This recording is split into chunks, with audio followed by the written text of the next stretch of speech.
नमस्कार। कार्यक्रम समाज संवादमा म रोजन राईको राजनीतिक, आर्थिक अनि सामाजिक विषयवस्तुमाथिको विश्लेषणसँगै समसामयिक अनि आम जनसरकारको विषयमा केन्द्रित रहेर हामी समाज संवादमा कुराकानी गर्ने गर्छौं। आजको समाज संवादमा म विशेष गरी समकालीन नेपाली राजनीतिमा देखिएका विकृति विसङ्गतिसँगै अहिलेको नेपाली समाज पनि कतातिर बगिरहेको छ, अर्थात् नेपाली समाजको मनोविज्ञान पनि राजनीतिसँगै कसरी बगिरहेको छ भन्ने विषयमा विश्लेषण गर्ने प्रयास गर्नेछु, जसको लागि मसँग हुनुहुन्छ एकजना राजनीतिक विश्लेषक एवं मनोविद डाक्टर गोपीलाल न्यौपाने। उहाँसँग म यिनै विषयमा नेपाली समाजको मनोदशा र नेपाली राजनीति, समकालीन राजनीतिको अहिलेको अवस्थाको बारेमा विशेष कुराकानी गर्ने प्रयास गर्नेछु। सर्वप्रथम उहाँलाई स्वागत गरौँ। डाक्टर साहब, यहाँलाई स्वागत छ। धन्यवाद। अब यो पछिल्लो समयको जुन मैले नेपाली समाजको मनोविज्ञानको कुरा गरेँ, त्यो विषयमा भन्दाखेरि भर्खरै मात्रै, जस्तै हिजो अस्ति मात्रै एकजना बागमती प्रदेशको सांसदबाट नेपालमा पनि नाथुराम गोडसे जस्तो जन्मिनुपर्छ, अर्थात् उसको ठाउँमा अरू कोही जन्मेन भने म आफै त्यो बन्न तयार छु भन्ने किसिमको टिप्पणी पनि आयो। यो एउटा सरसर्ती हेर्दाखेरि द्वन्द्व निम्त्याउने या एउटा भौतिक रूपले पनि आक्रमण गर्न सक्ने स्थितिको एउटा अभिव्यक्ति त रह्यो। तर हामीले पुरानो विश्लेषण मात्रै नगरेर अझै 10-15 वर्ष अगाडिको मात्रै राजनीतिलाई हेर्ने हो भने पनि हामी हत्या हिंसाको राजनीतिबाटै स्थापित भएर अहिलेको राजनीति चलिरहेको अवस्था छ। यी समग्र विषयलाई हेर्दाखेरि अहिले यहाँ आफ्नो हिसाबले, यहाँ मनोविज्ञको हिसाबले हेर्दाखेरि अहिलेको राजनीति र अहिलेको समाजलाई यहाँले कसरी हेरिराख्नु भएको छ, अलिकति विश्लेषण गरौँ न।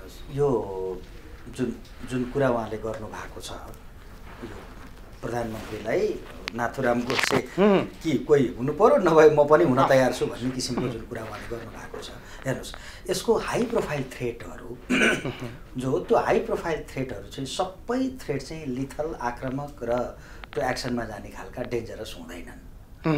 एउटा रिसर्चले के भन्छ भने लगभग 44% जुन फिजिकल भर्बल थ्रेटहरू जुन छन् होइन, यो मुखले मार्छु काट्छु भन्ने जुन थ्रेटहरू छन्, त्यो चाहिँ 44% भन्दा बेसी चाहिँ नन लेथल हुन्छन्। यिनीहरू चाहिँ यतिकै बिलाएर जान्छन्। यिनले धेरै कन्सर्न राख्दैनन्। यिनले फिजिकल हार्म गर्ने किसिमका फिजिकल भर्बल थ्रेट मात्रै हो, त्यसले हार्म खासै गर्दैन।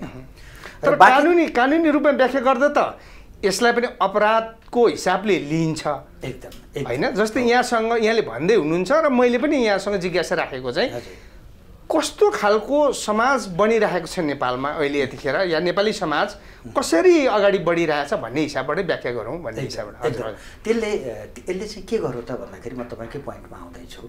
यसले चाहिँ समाजलाई त्यो एउटा रिप्रेजेन्टेटिभ केस मानौँ, वैद्यजीको जुन भनाइ छ त्यो भनाइलाई एउटा रिप्रेजेन्टेटिभ एक्सप्रेसन, जस्तो यस्ता किन हुन्छन् त, किन यो एक्सप्रेसन आयो, हिजो वैद्यजीको होइन, उहाँ त लामै समयदेखि राजनीतिमा हुनुहुन्छ, हिजो आएन आज किन आयो त, त्यो भनाइ किन आयो त भन्दाखेरि जब पिपुलले पर्सिप्ड अप्रेस्ड फिल गर्छ, म चाहिँ दमनमा परेँ होइन, फाइनेन्सियल इक्वालिटी अनि इनइक्वालिटी धेरै भयो होइन, ब्रुटल राज्य चाहिँ ब्रुटल हुँदै गयो, अथवा मैले ब्रुट्यालिटीलाई फेस गर्नुपर्ने भयो होइन, मेरो फ्रिडमलाई चाहिँ यो मान्छेले लिमिट गर्दैछ, म स्वतन्त्रपूर्वक हिँड्न बाँच्न पाउने स्थिति छैन, अर्थात् असाध्यै ह्युमिलिएट भएर सिचुएसन मेरो ग्रिपमा छैन। अब जब इन्डिभिजुअलले सिचुएसन आफ्नो ग्रिपमा छैन, म सिचुएसनलाई परिवर्तन गर्न सक्दिनँ होइन भन्ने फिलिङ जब हुन्छ, इकोनोमिक एक्सिसका बाटाहरू सबै रोकिन्छन्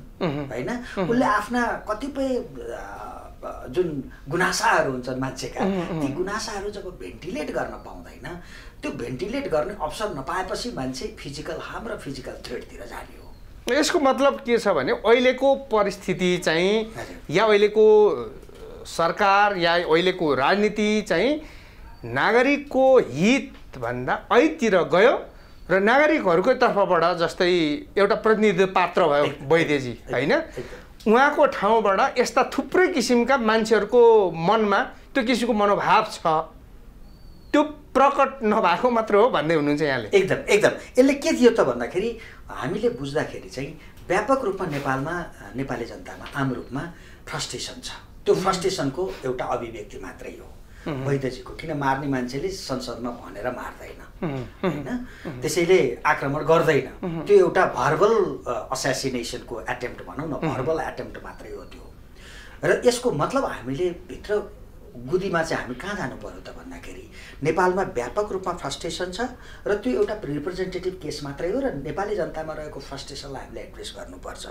अर्को यस्तो भनाइ कहिले आउँछ त भन्दाखेरि जब पोलिटिकल इन्स्टेबिलिटी हुन्छ, केओस हुन्छ, अनसर्टेन्टी हुन्छ समाजमा, जब सर्टन मान्छेहरू अनसर्टेन कुइराको काग बन्छन् समाजमा होइन, सिचुएसन चाहिँ मेरो कन्ट्रोलमा केही पनि छैन भन्ने जब फिलिङ हुन्छ, समाज ध्वस्त भएको हुन्छ, विखण्डित भएको हुन्छ होइन, जतासुकै अनसर्टेन्टी हुन्छ, केवस हुन्छ होइन, यसले पोलिटिकल इन्स्टेबिलिटी हुन्छ। यस्तो अवस्थामा फ्रस्ट्रेसनबाट आएका कुराहरू त्यसै गरिकन यसलाई चाहिँ हाई प्रोफाइल मर्डरको जुन एटेम्प्ट हो, हाई प्रोफाइल मर्डरको एटेम्प्ट, यस्तो कुरा चाहिँ खास गरिकन हाई प्रोफाइलकै मान्छेले गर्ने हो। जस्तै प्रधानमन्त्रीलाई च्यालेन्ज गरेको छ, त्यहाँ भर्बल च्यालेन्ज छ होइन, तर गरेछ कसले? एउटा सामान्य नागरिकले गरेको छैन होइन, संसदको एउटा जिम्मेवार मान्छेले गरेछ भनेपछि यस्ता हाई प्रोफाइल जुन मर्डरहरू हुन्छन् अथवा थ्रेटहरू हुन्छन्, फिजिकल हार्म दिने कुराहरू हुन्छन्, त्यो चाहिँ अर्को हाई प्रोफाइलले नै गर्छ, आम नागरिकले त्यो कुरो गर्दैन। त्यसैले यहाँबाट के इन्डिकेसन हुन्छ भने कन्फ्लिक्ट अगाडि बढ्दैछ, समाज अझ द्वन्द्वमा जाँदैछ, समाज अझ भाइलेसनतिर जान्छ र रिवर्डतिर जान्छ। किनकि दुईवटा साँडेहरू जुधे भने साना साना बाछा त बाछाको मिछाइ होइन अन्यायमा पर्छ नि ससाना हो।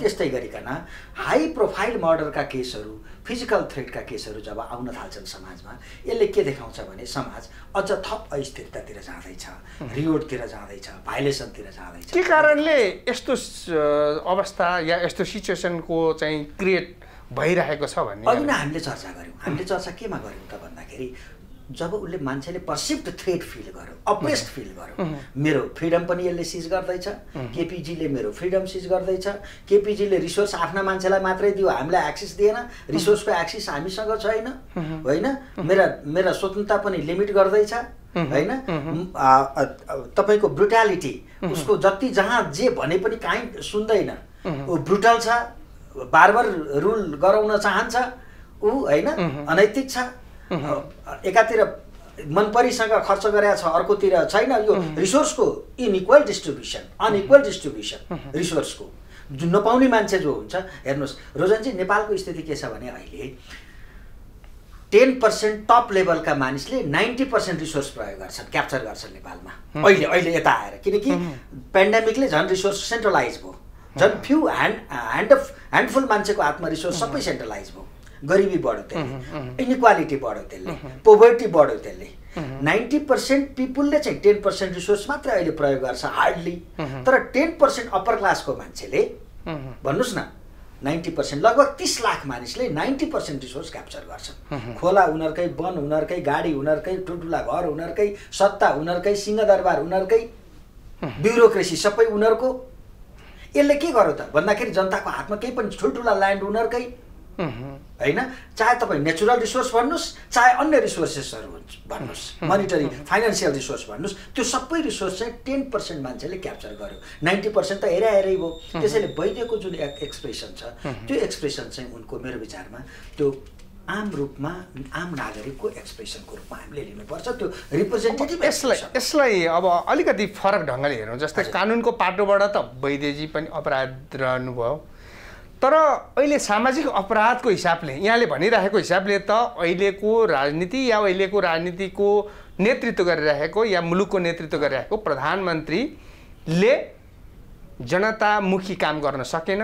यहाँले भनेको जस्तो रिसोर्सेसहरूको चाहिने दुरुपयोग व्यापक भयो होइन, पावरको पनि त्यस्तै दुरुपयोग भयो, त्यस कारणले यस्ता आवाजहरू उठे भन्दै हुनुहुन्छ। भनेपछि यो दुईटालाई हामीले सामाजिक ढङ्गले हेर्ने हो भने, न्यायको कानुनको किताबबाट नहेरौँ यसलाई, तर सामाजिक ढङ्गले हेर्ने हो भने अपराधी चाहिँ बढी अपराधी को हो त यी दुईटामा, कसरी भन्न सकिन्छ यसलाई? अब यो क्राइम नै हो, यो उसले भन्नु पनि क्राइम हो र इनइक्वालिटी गर्ने होइन, रिसोर्सको डिस्ट्रिब्युसन अनफेयर डिस्ट्रिब्युसन गर्ने, त्यो पब्लिक रिसोर्स हो, जनताको ट्याक्सलाई मनपरीसँग उनी बस्ने घर बनाउन प्रयोग गर्ने, उनले चढ्ने गाडी प्रयोग गर्ने होइन, उनीहरू बस्ने अफिस मात्रै राम्रो बनाउन खोज्ने अनि उनका आसेपासेले मात्रै त्यो रिसोर्सलाई प्रयोग गर्न पाउने भयो भनेदेखि स्वाभाविक रूपमा डेमोक्रेसीको एउटा फन्डामेन्टल नर्म के हो भने जनताले रिभोल्ट गर्न पाउँछन्। हेर्नुहोस्, जनताले तपाईँको रिभोल्ट गर्न पाउँछन् यदि इन्जस्टिस हुन्छ भने। म चाहिँ लिबर्टेरियन हुँ है, म मुक्तिमा विश्वास गर्छु र फ्रिडममा विश्वास गर्ने मान्छे भएको नाताले संसारमा कुनै पनि चाहे त्यो रिभोल्युसनरी ग्रुपले गरोस् चाहे त्यो सरकारले गरोस्, यदि फ्रिडम सिज गर्छ भने, यदि प्रस्पेरिटी आउन दिँदैन भने, यदि इनइक्वालिटीलाई बढाउँछ भने, यदि पोभर्टीलाई एक्सप्यान्ड गर्छ भने, यदि अनइम्प्लोइमेन्ट बढाउँछ भने, यदि इन्फ्लेसनलाई कन्ट्रोल गर्न सक्दैन र जनतालाई ढाड भाँच्ने गरी इन्फ्लेसन दैनिकी असाध्य कष्टकर पारिदिन्छ भने जनतासँग रिभोल्ट गर्ने राइट हुन्छ संसारभरि जहाँसुकै। हामी तानाशाहको पक्षमा उभिया मान्छे होइनौँ नि, हामीलाई डेमोक्रेसी चाहिएको छ, लिबर्टी चाहिएको छ, फ्रिडम चाहिएको छ, प्रस्पेरिटी चाहिएको छ एट अ टाइम। यो जम्मै सिज गर्छ भने त रिभोल्ट त गर्छ नि मान्छे। डक्टर साहबसँग त्यही त म डक्टर साहबलाई जिज्ञासा राख्न खोजेको, जस्तै यहाँ एउटा मनोविदको हिसाबले पनि मैले प्रश्न गरिरहेको छु, अर्को राजनीतिक विश्लेषक पनि हुनुहुन्छ यहाँ। अहिलेको नेपाली राजनीतिमा या अहिलेको मुलुकको जसले नेतृत्व गरिरहनु भएको छ, एउटा अहिले सरकार भनौँ, सरकारको पनि नेतृत्वकर्ता प्रधानमन्त्री भनौँ, प्रधानमन्त्रीबाट अब नेपाली जनताले अपेक्षा गर्ने ठाउँ कति छन्, कति बायस भएर कुराहरू विश्लेषण गरिएका पनि होलान्, त्यो एउटा पाटो रह्यो होइन। उहाँले गर्नु खोज्दा खोज्दै पनि हामीले गरेको नदेख्ने एउटा चरित्र पनि छ नेपाली समाजको, एउटा नेपाली राजनीतिको। तर अब यहाँले एउटा स्वतन्त्रपूर्वक भन्दाखेरि प्रधानमन्त्रीमाथि विश्वास राख्ने ठाउँ अझै छ कि कसरी हेर्ने? यो प्रधानमन्त्रीलाई सकभर जति चाँडो विस्थापित गर्न सक्यो अलिकति कम 19-20 मात्रै हुन्छ। अहिलेको जुन प्रधानमन्त्री आउँदै हुनुहुन्छ नयाँ, उहाँ पनि प्याराडाइम सिफ्ट गरेर आउने होइन, प्याराडाइम सिफ्ट हुँदैन। जस्तै आजै गण्डकी प्रदेशमा नयाँ मुख्यमन्त्री बन्नुभयो उहाँ होइन, पोखरेलजी। उहाँले निर्णय के गर्नुभयो तपाईँ सिम्पली गेस गर्नुहोस्। यो फ्रस्ट्रेसन जुन आम नागरिकको फ्रस्ट्रेसन छ त्यहाँबाट आउनु पर्थ्यो नि राम्रो कुरो। उहाँले के भन्नुभयो, पुरानो मुख्यमन्त्रीलाई सुविधा दिने र क्याबिनेट चाहिँ 11 जनाको बनाउने। केन्द्रमा 25 जनाको मन्त्रीले पुग्छ, त्यहाँ 11 जना किन चाहियो? 7 ठाउँमा डिभाइड गर्दा त 25 लाई 7 ले डिभाइड गरेर जति मन्त्री हुन्छ त्यतिवटा मन्त्री राखे हुन्थ्यो नि। त्यसैले हेर्नुहोस्, खालि पद मात्रै परिवर्तन, मान्छे परिवर्तन हुने मात्रै हो अहिले, प्याराडाइम सिफ्ट हुने होइन, आइडियोलोजिकल सिफ्ट हुने होइन।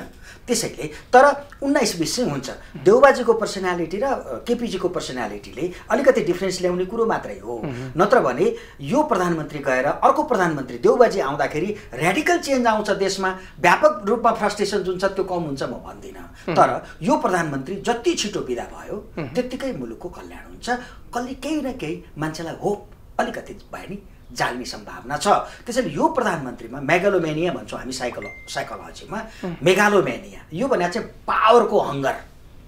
किन पावरको हङ्गर यति बढी भयो भन्दा त्यसको विश्लेषण अलग्गै छ, हामीले त्यसको पनि व्याख्या गर्छौँ, कुरा बुझ्नु भएन।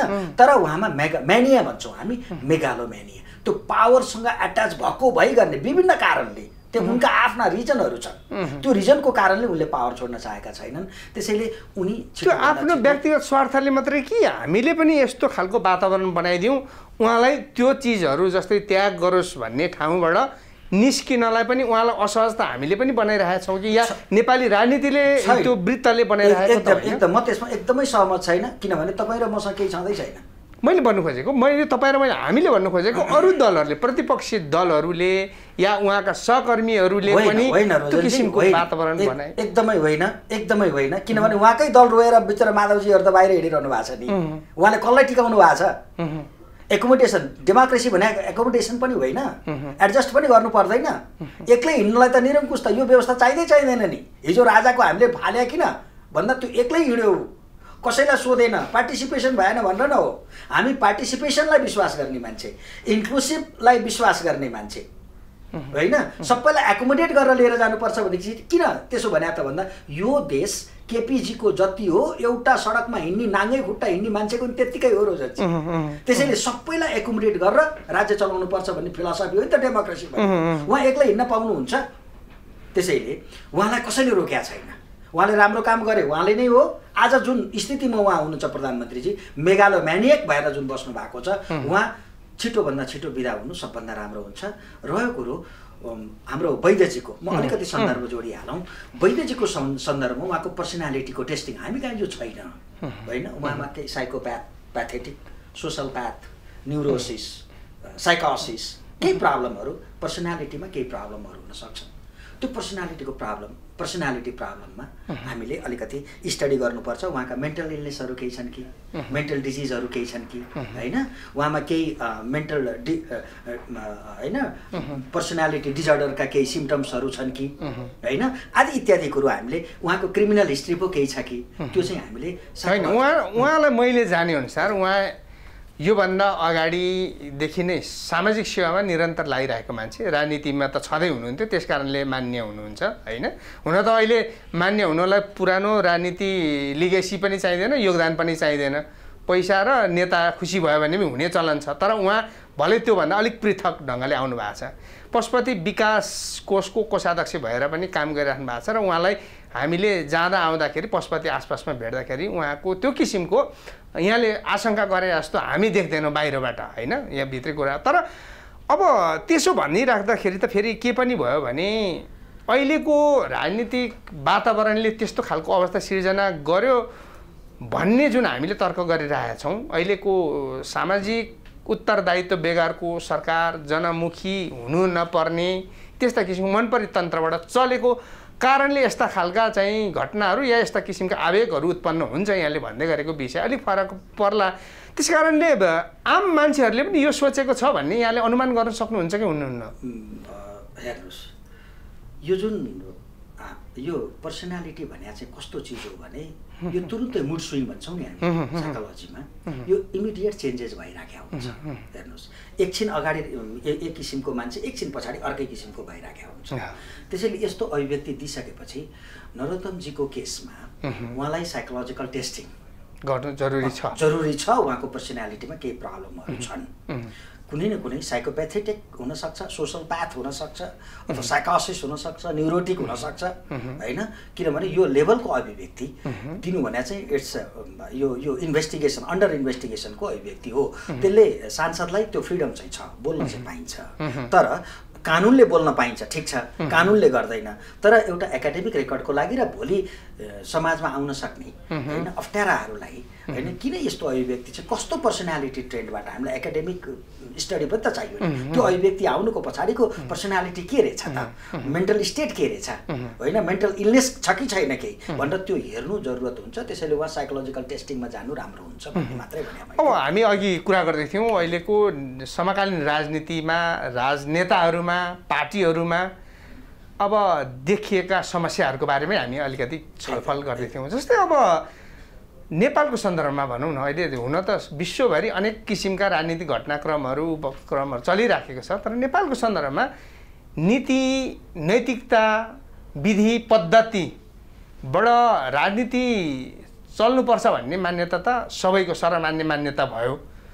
चल्छ कि चल्दैन चलिरहेको छ कि छैन भनेर मैले यहाँलाई सोधेँ भने कसरी विश्लेषण गरिराख्नु भएको छ त्यो आम नागरिकले बुझ्ने कुरा हो लेख्या कति कुरो लेख्या छ त्यो घोषणापत्रमा होइन कुन चाहिँ घोषणापत्र पुरा भएको छ घोषणापत्रमा उल्लेख भएका खाली ढाँट छन् नेपालको राजनीति कन्स्पिरेसीमा विश्वास गर्न थाल्यो षड्यन्त्रमूलक राजनीति हो यहाँ होइन भन्ने एउटा गर्ने अर्को त्यसैले जब लिडरसिपमा तपाईँको कन्सिस्टेन्सी वर्ड र एक्सनमा कन्सिस्टेन्सी हुँदैन बोलाइ र गराइमा कन्सिस्टेन्सी हुँदैन तादम्यता मिल्दैन त्यसपछि नेताप्रतिको राजनीतिप्रतिको मान्छेमा वितृष्णा बढ्छ यो वितृष्णाको एउटा अभिव्यक्ति हो त्यसैले अहिले मोरालिटी सबभन्दा इमोरल मान्छे छन् राजनीतिमा अहिले सबभन्दा इमोरल अरू धेरै हेर्नै पर्दैन केपीजीकै अरू हामी नहेरौँ सबभन्दा इमोरल मान्छे सबभन्दा ठुलो पदमा कसरी छ त भन्नु म एउटा इक्जाम्पल दिन्छु केपीजीको पुरानो घर कस्तो थियो तेह्रथुमतिरको अथवा ताप्लेजुङतिरको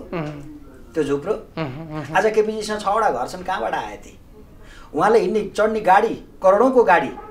हिजो उस्तै थिए, केपीजी चप्पल लाउँदाखेरि नेपाली जनता पनि चप्पल लाउँथे र भन्थान् त के भने मेरो नेता मै जस्तो रहेछ, त्यसैले यसलाई समर्थन गर्छु भन्थे।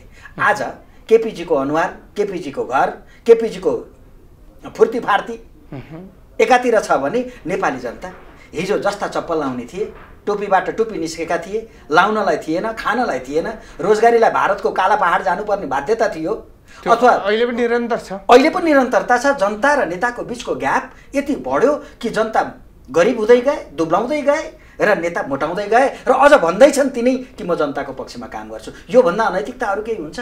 तपाईँ यहाँ नैतिकताको कुरा गर्नुहुन्छ? केपीजी मात्रै किन नि, अरू समग्र केपीजीको ठाउँमा पुगेकोहरूमा पनि त्यही छन्। प्रश्न त त्यहाँ उठेन? हो, अरूको चाहिँ कम उठ्यो। किन? उहाँ त पावरमा हुनुहुन्छ। यही कुरो शेरबहादुरजीमा लागू होला। डडेलधुरामा शेरबहादुरको के थियो?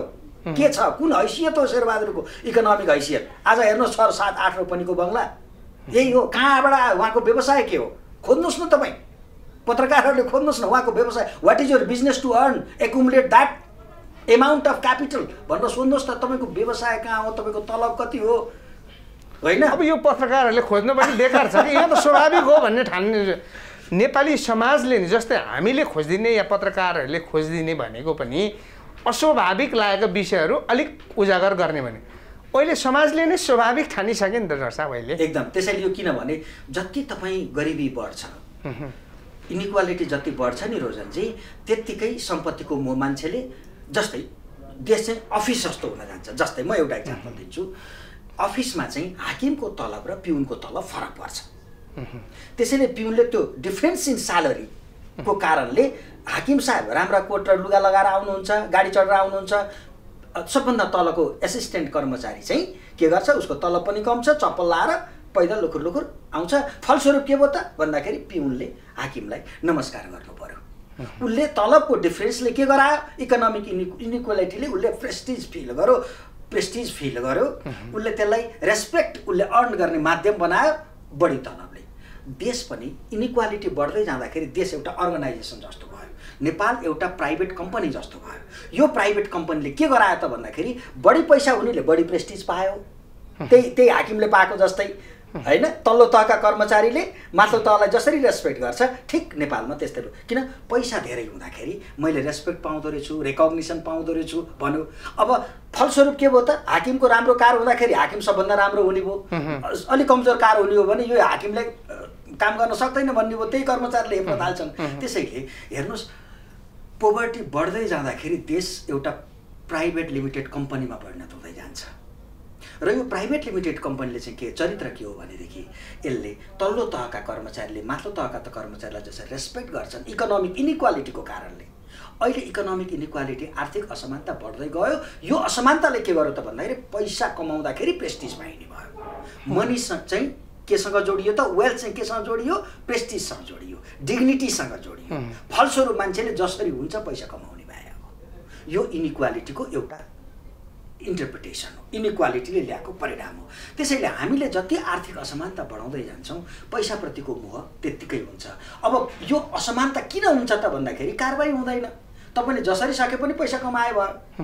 There is no punishment at all. तपाईँ बालुवा टार किनेर खरिद गर्ने मान्छे, 50,000 मा बालुवा टार खरिद गर्ने मान्छे होइन अहिलेको उप प्रधानमन्त्री विष्णुजी। रेस्पेक्टेबल ल्याङ्ग्वेज प्रयोग गर्नु गरे है मैले उहाँलाई, होइन? विष्णुजी बालुवा टार 8 आना 50,000 मा खरिद गर्ने मान्छे हो नि विष्णुजी। किन त्यो भयो त भन्दाखेरि अरूलाई कारबाही भयो, विष्णुजीलाई भएन। किन कारबाही भएन त भन्दाखेरि यहाँ मान्छे पद बढ्दै जाँदाखेरि कानुन छोटो हुँदै जान्छ। उसको पद माथि जति विष्णुजी पदमा माथि जाँदै हुनुभयो, कानुन सानो हुँदै जान्छ।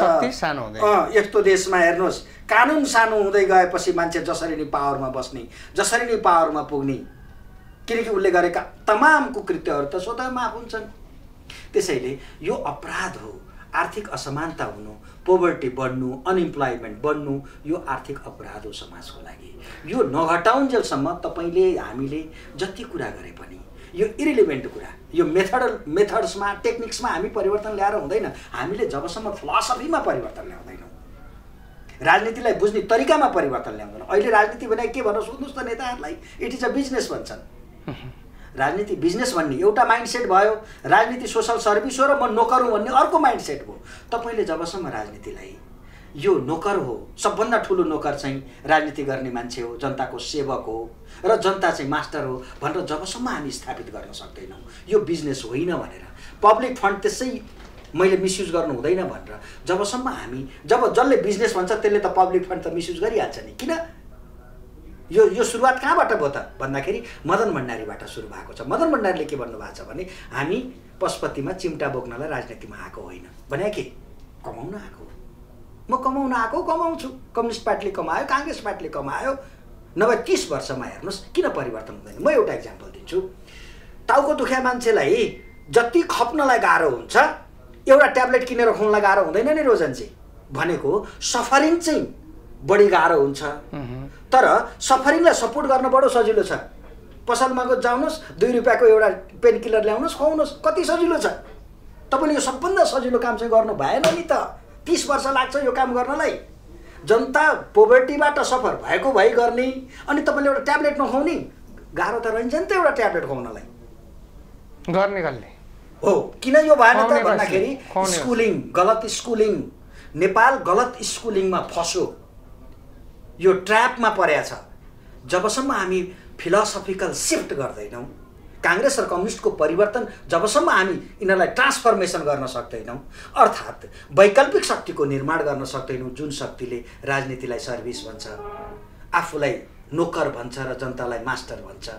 सार्वभौमता सम्पन्न जनता भनेर कहाँ छन् सार्वभौमता सम्पन्न जनता? एउटा संविधानमै लेखेको छ भनिरहेको छ। जनताले त एउटा कर तिरेको छ। तपाईँ राउटेकोले लाउने भाङ्रोमा पनि सरकारले ट्याक्स लिन्छ नेपालमा, तर आज एउटा इन्जेक्सन लाउनलाई खोइ त किन्ने पैसा छैन, हात थापै त छ। राष्ट्रपति समेत प्रयोग भइन्, चिठी लेखेर खोप आउँछ। कसलाई बेकुफ बनाएको रोजनजी हो। त्यसैले जनता जे भने नि हुन्छ भन्ने माइन्डसेट जुन छ त्यो माइन्डसेट खतरनाक माइन्डसेट हो। जबसम्म जनताले यो कुरा बुझ्दैनन् तबसम्म हुने त यही त हो। हस् डाक्टर साहब, महत्त्वपूर्ण विचार र समयको लागि यहाँलाई धेरै धेरै धन्यवाद। धन्यवाद रोजनजी, नमस्कार यहाँलाई पनि। आदरणीय दर्शकवृन्द, आजको समाज संवादको समय यही सकिन्छ। म लगायत मेरो सम्पूर्ण युनिटलाई बिदा दिनुहोस्। नमस्कार।